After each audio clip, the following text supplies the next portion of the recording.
Gloria al Señor.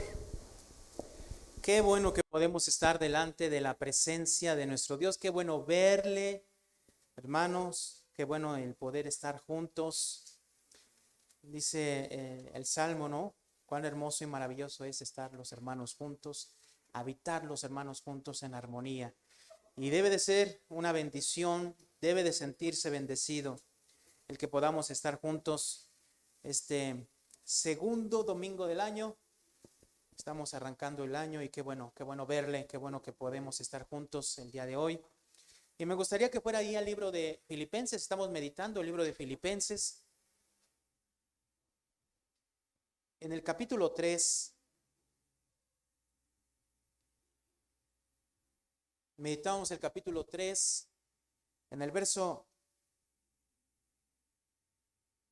18 al 21. Capítulo 3, 18 al 21, dice la palabra del Señor. Voy a leerlo. Usted sígalo con su vista, dice así. Porque por ahí andan muchos, de los cuales os dije muchas veces, y aún ahora lo digo llorando, que son enemigos de la cruz de Cristo, el fin de los cuales será perdición, cuyo Dios es el vientre y cuya gloria es su vergüenza, que solo piensan en lo terrenal, mas nuestra ciudadanía está en los cielos, de donde también esperamos al Salvador, al Señor Jesucristo, el cual transformará el cuerpo de la humillación nuestra para que sea semejante al cuerpo de la gloria suya, por el poder con el cual puede también sujetar a sí mismo todas las cosas. Oramos. Bendito Dios, Señor de los cielos y de la tierra, te damos muchas gracias, Señor, por permitirnos el enorme privilegio de estar delante de ti, juntos, Señor, para poder escucharte. Queremos escucharte, queremos escuchar lo que tienes para nosotros, Señor, porque esa es nuestra vida, nuestra salvación, el conocimiento de ti, Señor.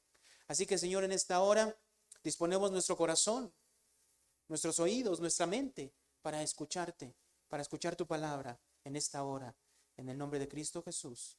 Amén. Gloria al Señor. Una de las cosas, hermano, que siempre debemos de tener presente es qué significa nuestra salvación, o sea, cuál es el significado de nuestra salvación y cómo debe de repercutir en nuestras vidas. Cierto que nosotros vivimos en un entorno, en un mundo apresurado, en un mundo donde la estabilidad económica, el trabajo absorbe por muchos motivos, por distancia de tiempo, por lo que hacemos, etcétera, etcétera.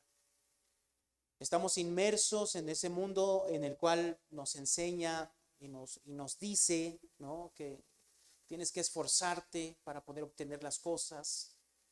Tienes que esforzarte y vivir para eso todo el tiempo y más.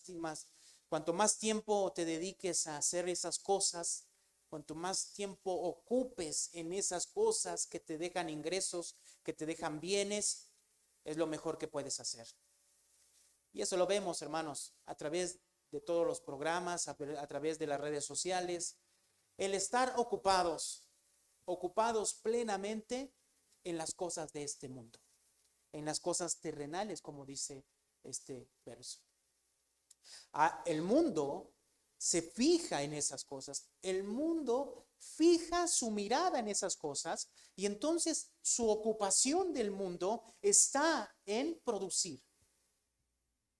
Somos, todos nosotros, hermanos, somos miembros de una comunidad, de una sociedad consumista que está basada en la economía, y para ese mundo consumista lo que somos, hermanos, es capital humano, quiera o no, esté de acuerdo o no esté de acuerdo. Al final, para el mundo, ¿qué somos? Personas que contribuimos de una u otra manera.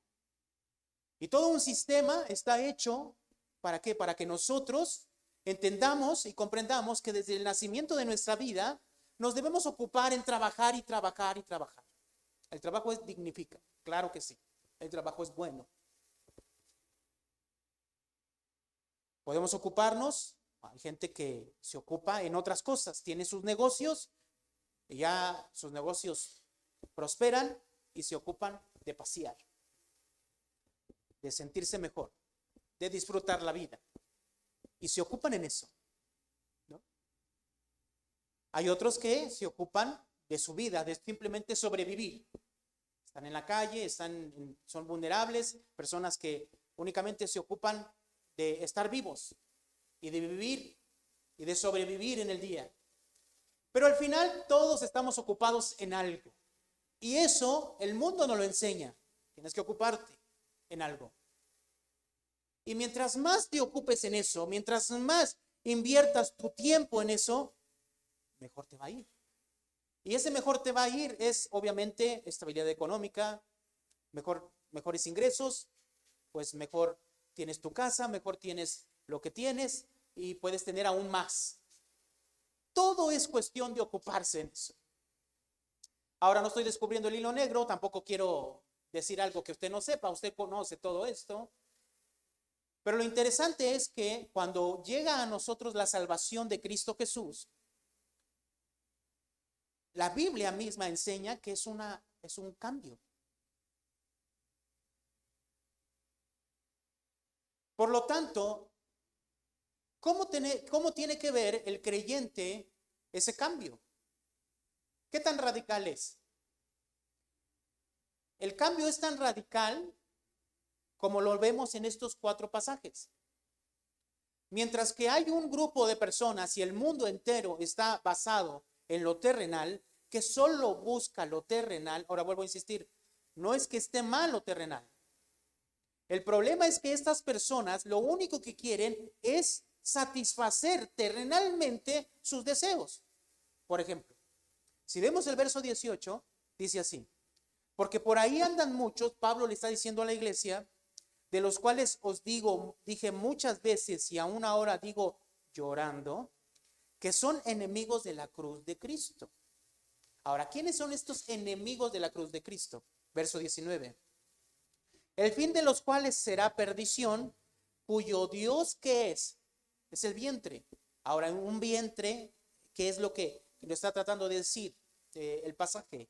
El vientre es el lugar donde almacenamos nuestra comida, la comida que ingerimos y que hace digestión, ¿no? Pero interesantemente, ese vientre a las 2 horas, 3 horas de comer, te pide que le vuelvas a dar. Y a las 3, 4 horas te pide que le vuelvas a dar. Y nunca se sacia. ¿Por qué? Porque como humanos comemos todos los días, ¿no? Entonces es algo que no se sacia. Entonces, ¿dónde está la mente de Pablo? ¿Qué es lo que está tratando de decir? Estos enemigos de la cruz de Cristo tienen como Dios al vientre. O sea, son personas que no se sacian, que siempre están buscando. Ahora, ¿qué buscan? ¿En dónde se ocupan? Dice el verso 19. Y cuya gloria es su vergüenza, que solo piensan en lo terrenal. Es obvio que Pablo esté hablando de estas cosas a los hermanos de Filipo. ¿Por qué? Porque si somos reales, hermano, si nosotros como iglesia entendemos que la vida que teníamos antes en el mundo era una vida obviamente como el mundo, y que viene Cristo y rescata nuestras vidas y salva nuestras vidas del mundo, sería ilógico pensar que nuestro comportamiento, nuestro pensamiento sea igual que el mundo. Eso sería irónico, porque entonces ¿para qué fuimos rescatados, no? Entonces debe de ser nuestro pensamiento diferente al del mundo. Tenemos que buscar unas cosas diferentes a las del mundo. Mientras el mundo se ocupa de buscar lo terrenal, y ahí se centra, ahí está su centro en satisfacer ¿qué? Todos sus deseos, todos sus anhelos. Mientras en eso se basa su vida, y es en buscar más bienes, es en tener mejores cosas, es en el buscar, bueno, tengo un carro, bueno, entonces voy a tener otro y mejor. No te conformes, ese es el mundo. Mientras la Biblia nos enseña que no hay saciedad en el mundo y que busca eso, hay un contraste total en el verso 20 cuando le habla a la iglesia. Mire el verso 20, dice, mas nuestra ciudadanía está en los cielos. Hermanos, es tan radical el cambio en la vida de la iglesia y del cristiano que ya no somos, la Biblia ya no nos toma como ciudadanos del mundo. Jesucristo mismo orando en el libro de Juan capítulo 17, ¿sí? Habla, hermanos, que están en el mundo, pero no son de este mundo. La iglesia, aunque está en este mundo, no pertenece a este mundo. ¿Eso qué significa, hermanos? Cuando yo hablo del libro de Efesios, de Filipenses, obviamente usted se acuerda que hay cuatro cartas carcelarias, ¿no? Que se escribieron aproximadamente en el mismo momento, o sea, cuando Pablo estaba encarcelado en Roma. Y una de esas cartas carcelarias, que es también Filipenses, es Efesios. Y mire qué dice Efesios sobre lo que somos nosotros cuando llega la salvación a nuestras vidas. Vamos a Efesios, búsquelo por favor. En el capítulo 2, Pablo aquí le habla ahora a la iglesia de Éfeso y le habla de la salvación.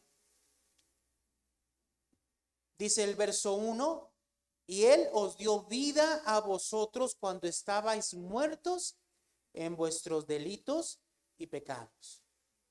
Entonces ahora estamos vivos. Mire qué radical. Está hablando de que estábamos muertos y que Dios nos ha dado vida. Entonces es tan radical el cambio de un muerto a un vivo que usted debe de entender lógicamente este cambio. Dice el verso 4, pero Dios, que es rico en misericordia, por su gran amor con que nos amó, aun estando nosotros muertos en vuestros pecados, ¿qué hizo, hermano? Nos dio vida juntamente con Cristo. Por gracia sois salvos. Entonces la salvación que hemos recibido, que tú has recibido, no es otra cosa que estabas muerto y ahora estás vivo. Dios te ha provisto de una nueva vida, de una vida que no tenías antes. Entonces es radicalmente el cambio. Estábamos muertos, ahora estamos vivos. Eso significa salvación. Ahora, verso 6. Juntamente con él nos resucitó y asimismo nos hizo sentar. ¿Dónde, hermanos? Nos hizo sentar en los lugares celestiales. Es interesante que aquí no habla de un futuro, sino que habla de un presente. Nos hizo sentar, para nosotros es pasado. Nos hizo sentar, ya estamos sentados. ¿Dónde? En los lugares celestiales. Entonces el problema aquí es que cuando leemos estas cosas es muy difícil de creerlo. Y como no lo creemos y como no podemos explicar esto según nosotros, no podríamos explicar esto, entonces pues vivimos como nos place o vivimos como bien nos va, si es que bien nos va. Tratamos de esforzarnos en vivir esa vida que Dios quiere, pero pues no sabemos si es suficiente o no. ¿Por qué? Porque no alcanzamos a dimensionar este cambio. Es obvio, hermanos, que el cambio que ha hecho Dios en nuestras vidas es un cambio interno. La misma escritura había dicho, ¿sí?, en el Antiguo Testamento que Dios a través de Cristo iba a cambiar y transformar nuestras vidas. ¿Cómo lo iba a hacer? A través de cambiar nuestro corazón, iba a poner su espíritu en nosotros y nosotros íbamos a poder vivir en su voluntad. Para la Biblia, el hombre salvo ya pertenece a los cielos. Es parte del mundo celestial. Y eso usted lo ve, no solo en Filipenses, sino también aquí en Efesios. ¿Qué dice la Biblia? Somos entonces parte y perteneciente de ese reino celestial, pero aún viviendo en este mundo. Entonces yo quiero que usted piense lo siguiente. ¿Qué tan radical puede ser el cambio que ha ocurrido en nuestras vidas del mundo a lo que somos ahora, en Cristo. Es radical, hermanos. Eso implica muchas cosas. ¿Qué implica? Que somos personas celestiales, que nuestra vida le pertenece ahora a Dios, que somos creados según Dios. ¿Qué significa eso? A eso me quiero centrar en esta hora. Hermanos, debemos de ocuparnos, fíjese la palabra que estoy utilizando, debemos de ocuparnos en nuestra salvación celestial. Y eso quiero que usted lo tenga en su mente. Si regresamos a Filipenses capítulo 2. Filipenses capítulo 2. En el verso 12 dice lo siguiente. Por tanto, amados míos, como siempre habéis obedecido, no como en mi presencia solamente, sino mucho más ahora en mi ausencia. Leemos juntos lo que sigue, hermanos. Ocupaos en vuestra salvación con temor y temblor. Mire, Pablo estaba encarcelado. Y entonces en la cárcel, ahí en Roma, prisionero ahí en Roma, les escribe esto a los hermanos. Y les dice, cuando yo estuve ahí con ustedes, dice el verso 12, por tanto, amados míos, como siempre habéis obedecido, o sea, Pablo siempre vio a esta iglesia como una iglesia que obedecía a la palabra de Dios, obedecía las instrucciones que él le decía a esa iglesia. Pero ahora estaba lejos y ahora estaba encarcelado. ¿Qué le dice en este verso 12? No como en mi presencia solamente. O sea, ¿qué le quiere decir? No quiero que seas obediente solamente cuando estoy ahí. No, sino mucho más ahora en mi ausencia. ¿Qué le está diciendo? Quiero que seas obediente a mis instrucciones más ahora que estoy lejos. ¿Y cuál es la instrucción de Pablo para la iglesia? Ocupaos en vuestra salvación con temor y temblor.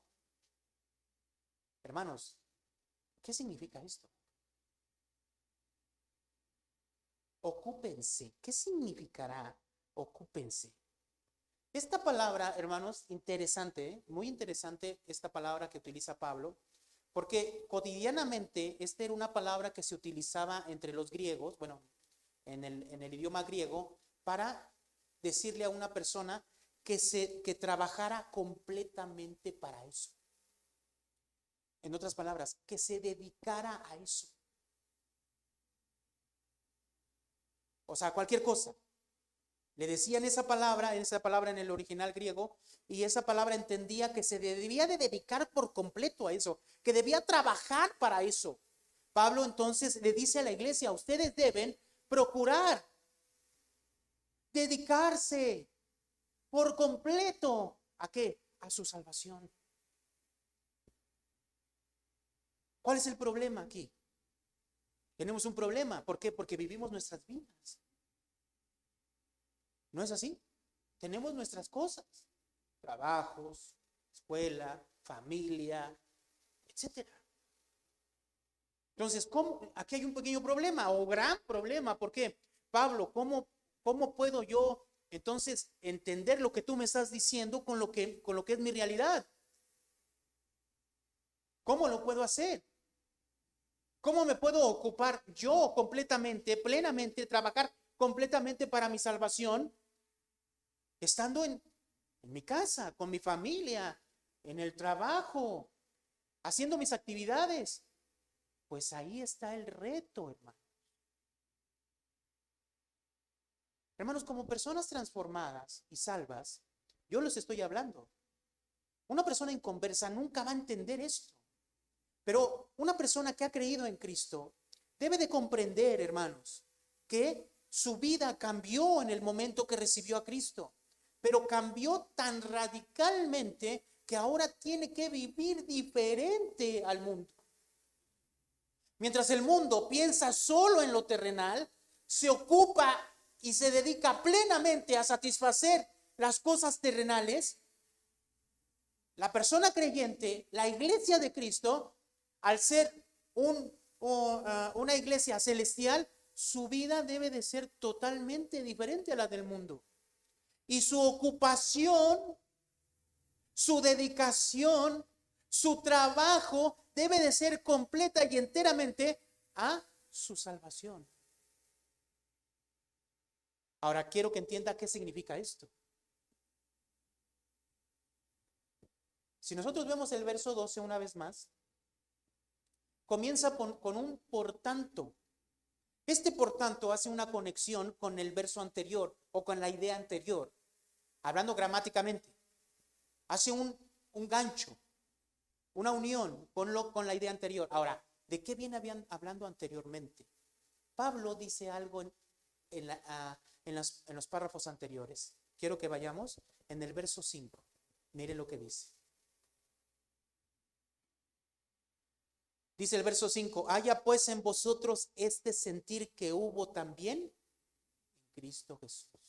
O sea, Pablo le está diciendo a la iglesia que ellos tienen que tener el mismo sentir que hubo en Cristo. Ahora, ¿cuál sentir? Verso 6, el cual, siendo en forma de Dios, no estimó a ser igual a Dios como a cosa que aferrarse, sino que se despojó a sí mismo, tomando forma de siervo, hecho semejante a los hombres, y estando en la condición de hombre, se humilló a sí mismo, haciéndose obediente hasta la muerte y muerte de cruz. ¿Cuál fue el sentir? Esta palabra sentir, hermanos, que vemos aquí, no es otra cosa que una palabra que utilizaban ellos para tener la misma actitud. Así podemos mencionar. De hecho, demás Biblias lo traducen así: tengan la misma actitud que Cristo tuvo. Una actitud no simplemente significa pensar igual. Una actitud significa pensar y actuar igual que Cristo. Hermanos, ¿qué es lo que Pablo está diciendo? La iglesia tiene que tener este sentir, puede tener este sentir. ¿Cuál? Jesús mismo no escatimó a ser Dios mismo y como cosa que aferrarse, sino por amor a nosotros y por obediencia al Padre, vino a este mundo, se hizo carne, obedeció al Padre hasta la muerte para dar su vida por nosotros,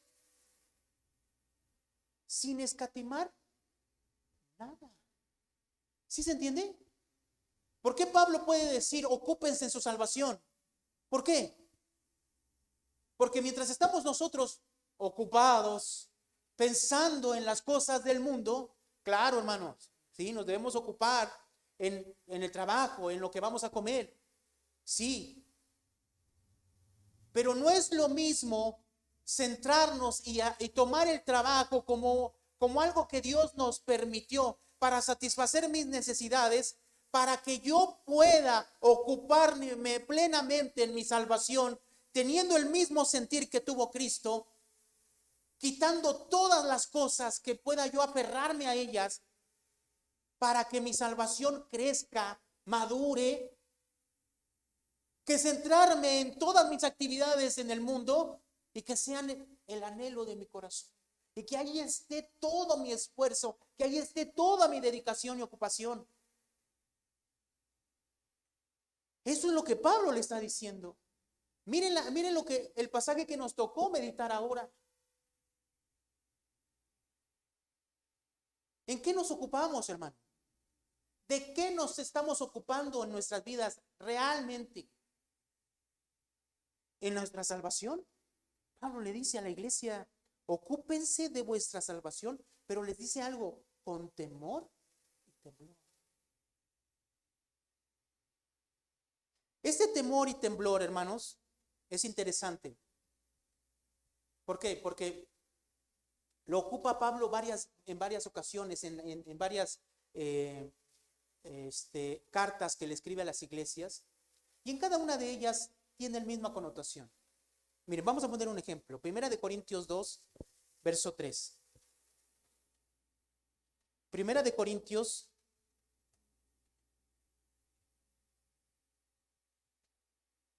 capítulo 2, verso 3.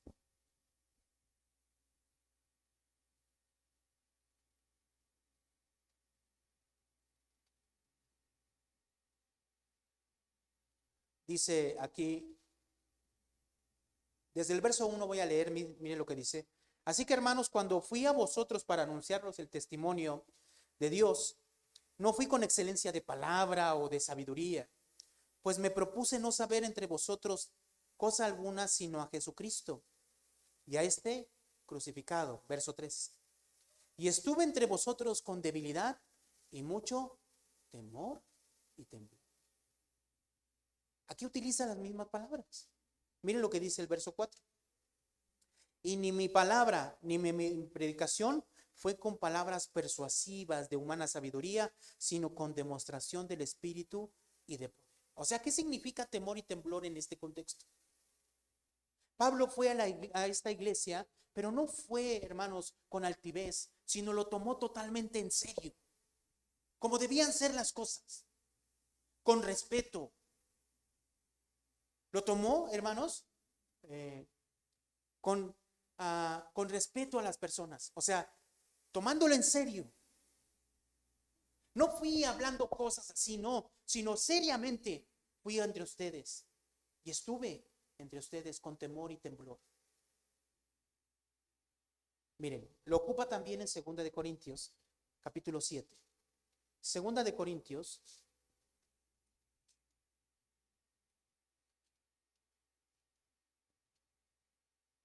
capítulo 7, por favor. Miren lo que dice aquí. Verso 14, miren lo que dice. Dice, pues si algo me he gloriado con él respecto de vosotros, no he sido avergonzado, sino que así como en todo os hemos hablado con verdad, también nos gloriamos en Tito, perdón, nos gloriarnos con Tito resultó verdad, verso 15. Y su cariño para con vosotros es aún más abundante cuando se acuerda de la obediencia de todos vosotros, de cómo lo recibisteis, como con temor. O sea, tomaron en serio lo que Pablo les habló y Tito fue testigo ocular de lo que ellos estaban haciendo, de lo que ellos recibieron y cómo con seriedad, hermanos, recibieron a Tito. Entonces, este temor y temblor que se ocupa varias veces, que Pablo ocupa varias veces, lo habla para decir que lo tomaron en serio.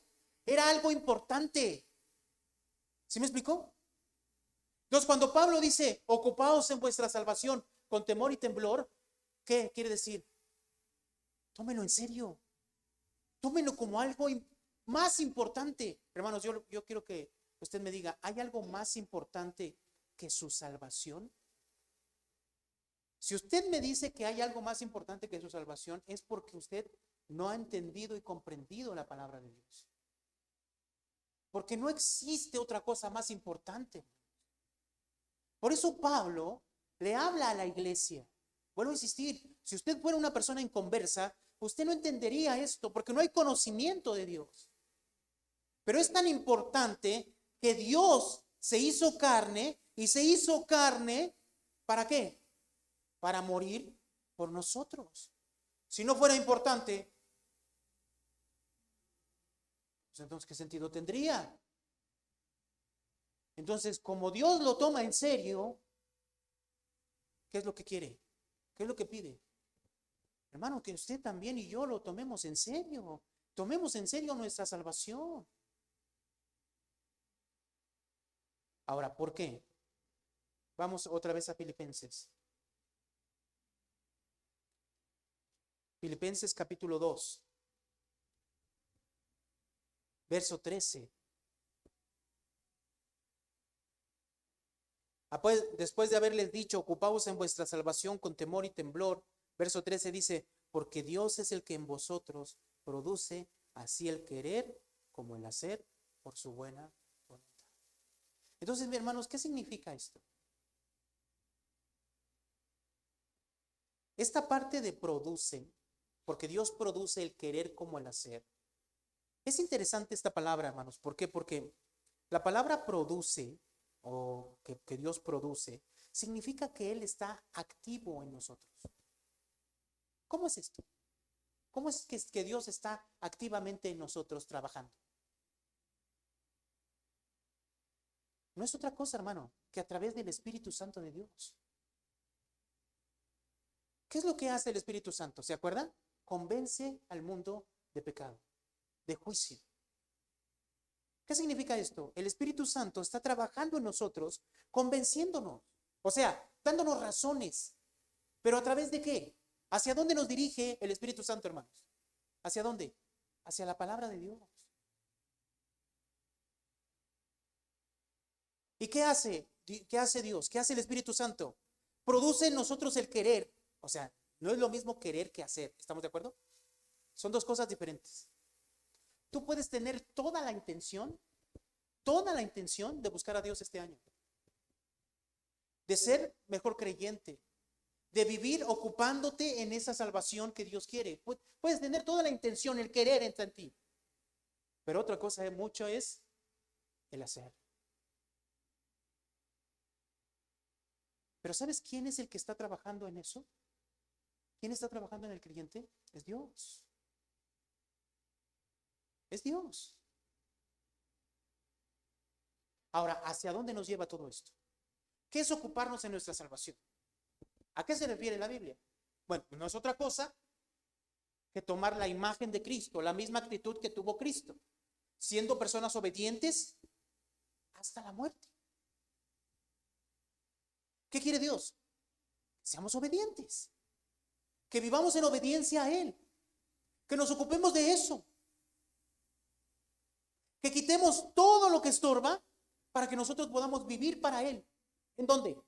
En la familia, en la casa, en el trabajo, fuera del trabajo, en la calle, en el mundo. Vivamos haciendo nuestras actividades, pero viviendo para Él. ¿Se puede? Claro. Ejemplo, ¿se acuerda de Daniel?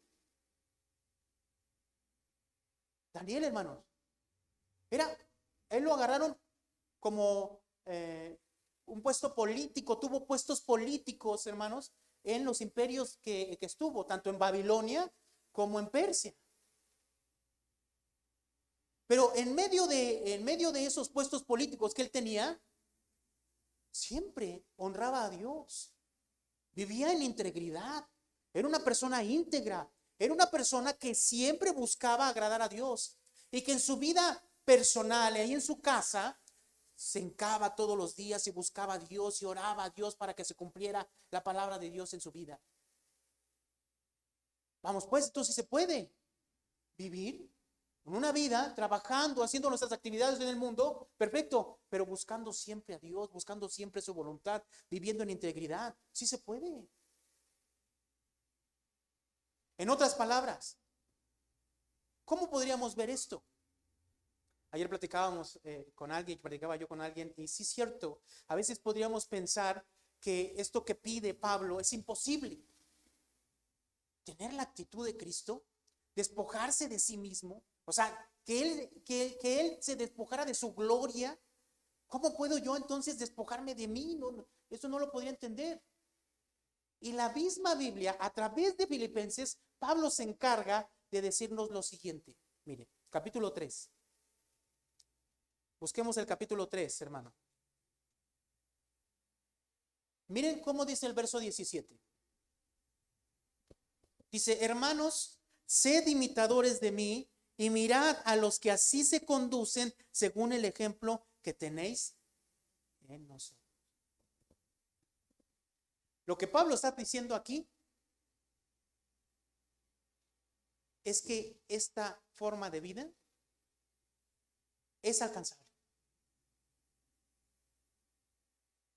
¿Para quién? No tan solo para Pablo. Note lo que dice Pablo en este verso. Dice, hermanos, sed imitadores de mí.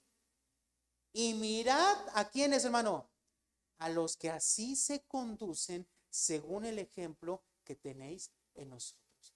Entonces, Pablo está diciendo, está mencionando, deben de imitarme a mí. Ahora, este imitar a Pablo no significa que Pablo era el único que nos dice, pues mirar a las personas que así se conducen. Deben de ser nuestro ejemplo. Ahora, Pablo cuando está diciendo esto no es que se crea mucho y que sea engreído, no. Lo tenemos que ver de la siguiente manera. Pablo cuando dice imítenme a mí es por algo. Quisiera que me acompañara a 1 Corintios capítulo 11. 1 Corintios capítulo 11.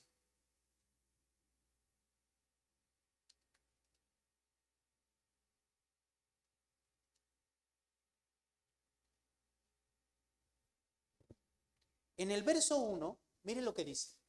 Leemos juntos, dice, sed imitadores de mí, así como yo de Cristo. Hermanos, tengan el mismo sentir que hubo en Cristo Jesús. O sea, tenemos que imitar a Cristo. Vivir esa vida que Cristo vivió. Esa misma actitud de dejar las cosas, de centrarnos en nosotros, en el egoísmo que hay en nosotros y buscar la voluntad de Dios. Eso es ocuparse en nuestra salvación. El tener la misma imagen de Cristo, el mismo carácter, el mismo comportamiento, eso es ocuparnos de nuestra salvación. Ahora, ¿cómo ver esto? Pablo dice, imítenme a mí, pero usted leyó el capítulo 3. ¿De qué se trata el capítulo 3 de Filipenses? Vamos, regresamos rápidamente. Dentro de la iglesia de Filipo habían judíos. Y los judíos, hermanos, eran personas que estaban diciéndole a los hermanos de la iglesia, como siempre, que tenían que circuncidarse para poder ser salvos. Y dice aquí en el verso 3, uno dice, por lo demás, hermanos, gozaos en el Señor.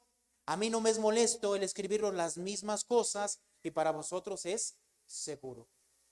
Verso 2, guardaos de los perros. Mire cómo le dice. Guardaos de los malos obreros, guardaos de los mutiladores del cuerpo, porque nosotros somos la circuncisión, los que en espíritu servimos a Dios y nos gloriamos en Cristo Jesús, no teniendo confianza en ¿qué? En la carne. Hermanos, esto no es otra cosa que lo que menciona en el verso 18 y 19. A esto se refiere, a esas personas. ¿Qué dice el verso 18 y 19? Leo otra vez. Porque por ahí andan muchos, de los cuales dije muchas veces, y aún ahora lo digo llorando, que son enemigos de la cruz de Cristo, el fin de los cuales será perdición, cuyo Dios es el vientre y cuya gloria es su vergüenza, que solo piensa en lo terrenal. El pensar en la carne, fíjense, ¿sí? Estas personas entonces decían, nosotros somos judíos, nosotros somos mejores que ustedes, somos la circuncisión. Entonces ustedes se tienen que volver como nosotros para poder ser salvos. Pero Pablo, en el verso 4 dice así, aunque yo tengo también de qué confiar en la carne, si alguno piensa que tiene que confiar en la carne, yo más. Circuncidado al 8º día, del linaje de Israel, de la tribu de Benjamín, hebreo de hebreos, en cuanto a la ley, fariseo, en cuanto al celo, perseguidor de la iglesia, en cuanto a la justicia que es en la ley, irreprensible. O sea, tú me puedes decir, si yo te dijera a ti, ¿tú quién eres? ¿Qué eres? ¿Quién eres? ¿Qué me dirías? No, mejor me dices muchas cosas, me podrías decir muchas cosas. No, yo soy esto, yo soy aquello, yo estudié esto, perfecto, está excelente, qué bueno. Te felicito, es más, podríamos decir, no, los felicitamos. Pero dice el verso 6, verso 7 dice, pero cuantas cosas eran para mí ganancia, las he estimado como pérdida. ¿Por qué, hermano? Por amor de Cristo. ¿Por qué Pablo puede estimar todo lo que él es? Lo que ganó en el mundo, la fama que tenía, los estudios que tenía, todo lo que era en el mundo. ¿Por qué lo puede considerar como pérdida? ¿Por qué? ¿Por amor a quién? A Cristo. Hermanos, ¿por qué tenemos que ocuparnos en nuestra salvación con temor y temor? ¿Por qué? Es que si Cristo, hermanos, entregó su vida por nosotros, ¿cómo puede ser posible que nosotros nos estemos ocupando en otras cosas y no de lo que Él hizo en nosotros? ¿No se les hace irónico?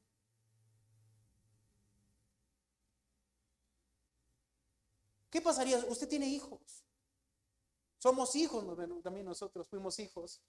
Y usted tiene ahora hijos. ¿Qué pasaría si su hijo, usted le da todo, le da esto, le da aquello, hace todo por él, todo, y a la mera hora agarra y se va, no le dice ni dónde, ni a qué horas, se fue, hizo su vida y a usted no lo visita ni nada? Ayer estaba platicando con un señor ahí en el puesto, ahí llega un señor que no sabemos por qué platica con nosotros, ¿no? Trabaja de albañil y pasó por unos chilaquiles y se puso así como serio porque pues en Navidad la familia se reúne y no fueron sus hijos a verlo y se le llenaron sus ojos de lágrimas al Señor. Hermanos, no sabemos ni cómo se llama, no sabemos ni quién es, y nos empezó a platicar ahí que no fueron sus hijas y que esto, y que les dio casa, les amuebló todo, les dio todo esto, y a la mera hora se la pasó solo. Qué ingrato, ¿no? ¿O no? El Señor se puso así con sus ojos llorosos, ¿no? Yo dije, nada más falta que se ponga a llorar aquí. Sí, ¿no? ¿No le parece que es terrible?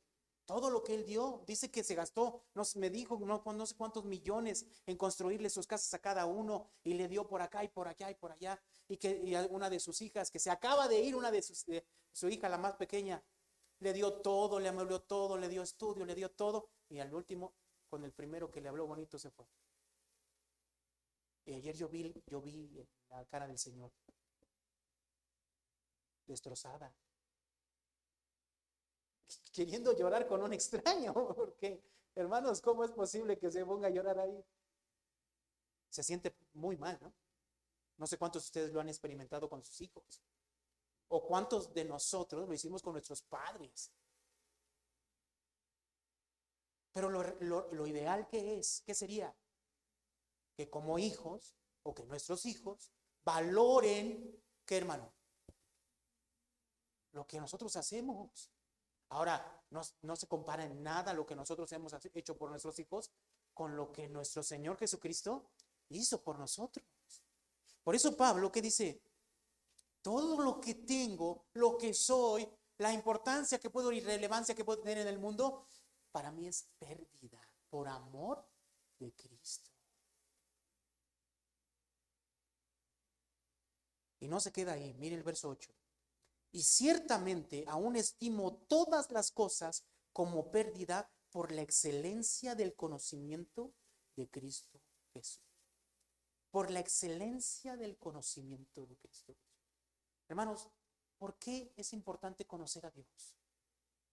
¿Por qué es tan importante para Pablo el conocimiento de Cristo? El conocerle, el saber quién es.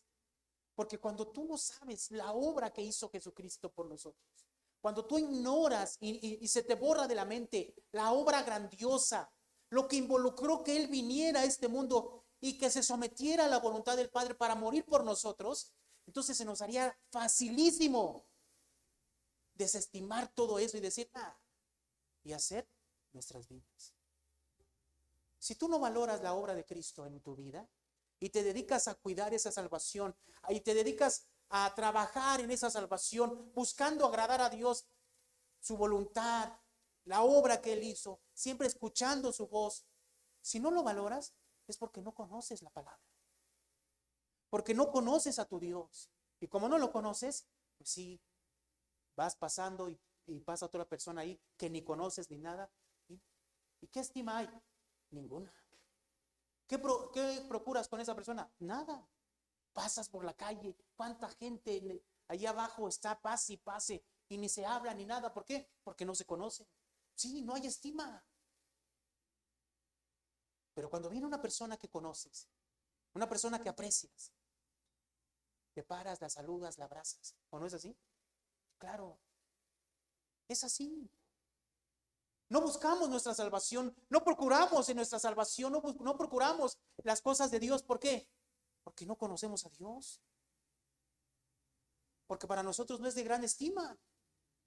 Si en cambio para Pablo dice, todas las cosas las estimo como pérdida por la excelencia del conocimiento de Jesús.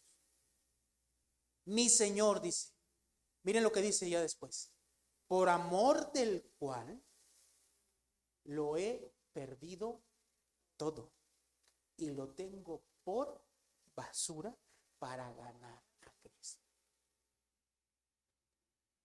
Y yo le pregunto, ¿Pablo está diciendo esto porque solamente él es capaz de vivir así? No.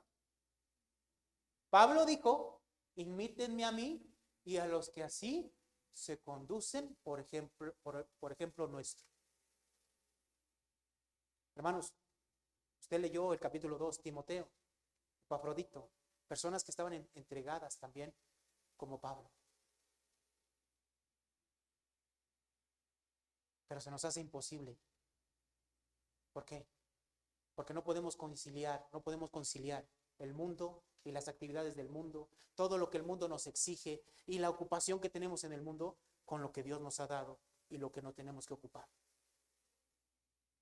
Nos tenemos que ocupar de la salvación que hemos recibido, pero parece que se nos olvidó. Damos vueltas al año y cada año regresamos y damos vueltas y vemos lo que pasamos en todo el año y decimos, híjole, me dediqué a todo, pero menos a Dios. Me ocupé de todo, pero Dios está a un lado. Y nos damos cuenta que, ¿dónde está Dios en nuestras vidas? ¿Dónde? ¿Dónde quedó Dios? Mientras la Biblia nos dice que debemos de dejarlo todo, o sea, tener por estima todo abajo de Cristo, amar todo menos a Cristo, poner por encima todo de Cristo, a Cristo. Por todo lo que soy, todo lo que tengo, todo mi trabajo, todo lo que puedo hacer en el mundo, todo tiene que estar abajo de Cristo. Y estimarlo de esa manera, mientras tiene que ser así, nosotros nos ocupamos de todo, menos de Cristo, menos de nuestra salvación, menos de conocerle, menos del conocimiento de Él. Hermanos, por favor.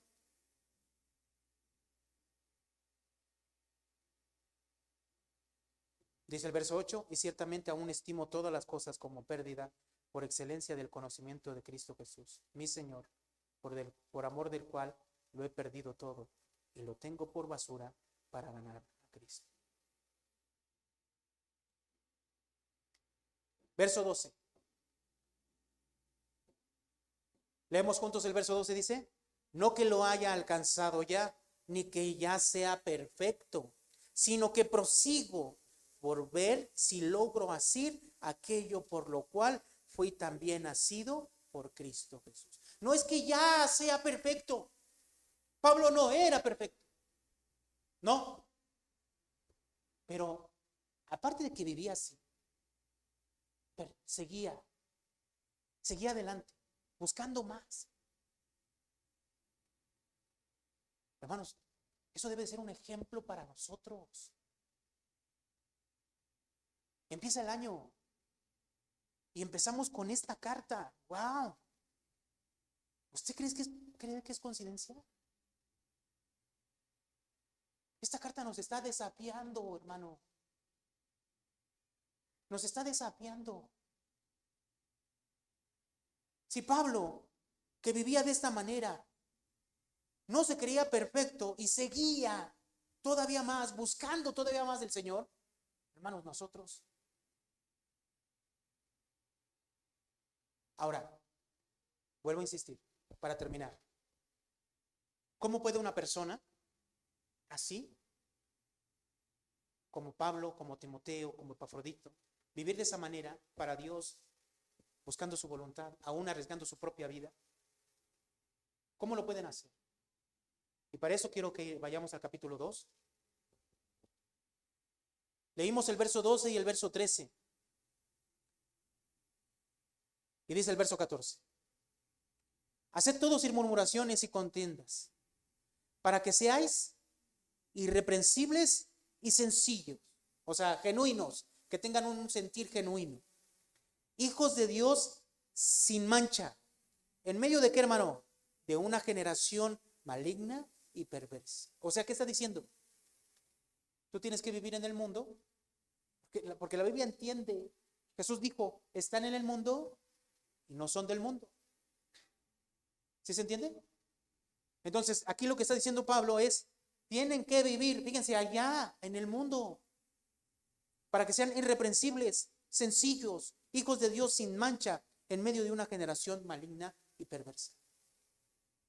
Ahí donde trabajas, ahí donde estudias, ahí en tu casa, en tu hogar, en la comunidad, ahí donde estás, que es el mundo, es un mundo perverso, ahí es donde tienes que reflejar irreprensible, sencillo, sin mancha. ¿Cómo se puede hacer esto? Volvemos a mencionar, ¿no? Es que esto sería imposible, no se puede. 16. Leemos el 16 juntos, dice, asidos de la palabra de vida, para que en el día de Cristo yo pueda gloriarme de que no he corrido en vano, ni en vano he trabajado.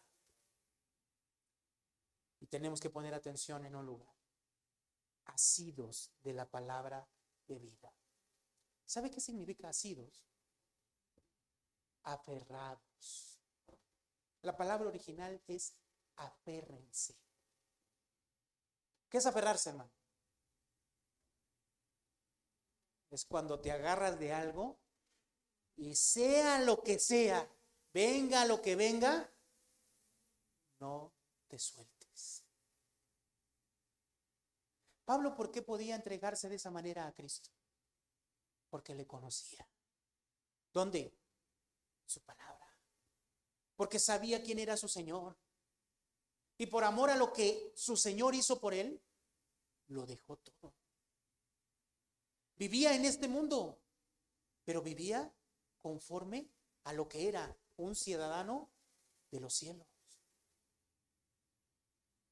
¿Se puede vivir la iglesia de hoy, 2023, puede vivir de esta manera hoy en el mundo? Claro. Es a través de la obra que está haciendo Dios en nosotros y firmes y aferrados en la palabra de Dios, conociendo a nuestro Dios. Y mientras más le conoces, más lo valoras y más desestimas el mundo que está allá afuera. Si tú piensas que es por medio de una varita mágica que vamos a tocar a cada quien que venga y que entre aquí y va a ser una persona que se va a entregar a Cristo todo el año, no. Para eso tienes que ir a la palabra, congregarte, escuchar a Dios, estudiar la palabra, dedicarte a ella. ¿Para qué? Para que cuando estés en el mundo seas irreprensible, una iglesia sin mancha, un hijo de Dios que viva conforme a la palabra de Dios, ocupándose en esa salvación celestial que hemos recibido. Amén, hermanos. Oremos. Bendito Dios y Padre Celestial, te damos muchas gracias.